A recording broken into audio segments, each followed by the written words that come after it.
ஆராய்ச்சி முடிவின் போது அந்த ஆராய்ச்சியை கண்டக்ட் பண்ண டாக்டர் சொல்றாரு, இந்த எலிகளை திறமையான எலினோ மந்தமான எலினோ நான் பிரிக்கல, பிடிச்ச 20 எலியில 10 இதில் போட்டேன், 10 இதில் போட்டேன்.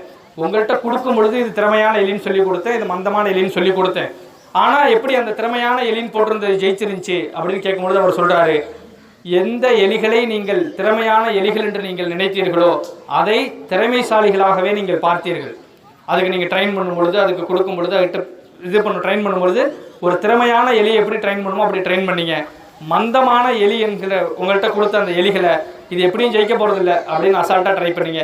எனவே திறமையான எலிகள் என்று உங்களிடத்தில் அடையாளமிட்டு கொடுக்கப்பட்ட எலிகள் ஜெயித்தது, மந்தமான எலிகள் என்று உங்களிடத்தில் கொடுக்கப்பட்ட எலிகள் தோற்றது என்ற ஆராய்ச்சியின் முடிவு சொன்னது. அதுபோல ஒரு மாணவர்கள் உங்களுடைய வகுப்பறைக்கு வரும் பொழுது தயவு செய்து இவன் பிரைட் ஸ்டூடெண்ட், டல் ஸ்டூடெண்ட் என்று பிரித்து விடாதீர்கள். வகுப்பறைகளில் உங்கள் மனதளவில் கூட தயவு செய்து பிரித்து விடாதீர்கள். ஆசிரியர்களுக்கு எனது அன்பான வேண்டுகோள், நீங்கள் எந்த குழந்தைகள்